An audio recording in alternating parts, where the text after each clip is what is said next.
পতনের ধারা থেকে বের হতে পারছে না দেশের শেয়ার বাজার। তাই এ খাতে কোনো ধরনের করের বোঝা না চাপাতে এনবিআর এর প্রতি আহ্বান জানিয়েছে ঢাকা স্টক এক্সচেঞ্জ। মঙ্গলবার রাজধানীতে এক সংবাদ সম্মেলনে বাজেট উপলক্ষে 5টি প্রস্তাবনা তুলে ধরেন প্রতিষ্ঠানের চেয়ারম্যান। বলেন, মূলধনী মুনাফায় করারোপ করা হলে বাজারে নেতিবাচক প্রভাব পড়তে পারে। পুঁজিবাজারে দীর্ঘদিন ধরে চলছে মন্দাভাব, যার প্রভাব থেকে বের হতে পারছেন না বিনিয়োগকারীরা। পতন ঠেকাতে শেয়ারের সর্বনিম্ন দর নির্ধারণ করা সহ নানামুখী উদ্যোগ নেওয়া হলেও তা তেমন কাজে আসেনি।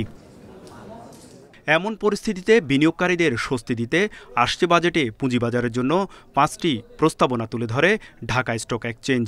ডিএসির পক্ষ থেকে বলা হয়, বর্তমানে শেয়ার বাজারের বিনিয়োগকারীদের মধ্যে 10% ব্যক্তিশ্রেণীর বিনিয়োগকারী। তাদের মূলধনী মুনাফায় করারোপ করা হলে বাজারে নেতিবাচক প্রভাব পড়বে।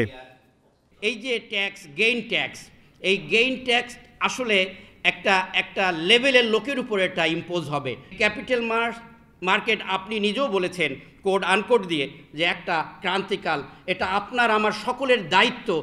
ডিএসির চেয়ারম্যান বলেন, মহামারী পরবর্তী সময় ও রাশিয়া ইউক্রেন যুদ্ধের কারণে শেয়ার বাজার এখনও চাপে আছে। তাই বাজারের স্বার্থে তালিকাভুক্ত ও তালিকাভুক্ত নয় এমন কোম্পানির কর্পোরেট করের ব্যবধান 20% করা, লভ্যাংশ আয় 50,000 টাকা পর্যন্ত করমুক্ত রাখার দাবি জানায় ডিএসি।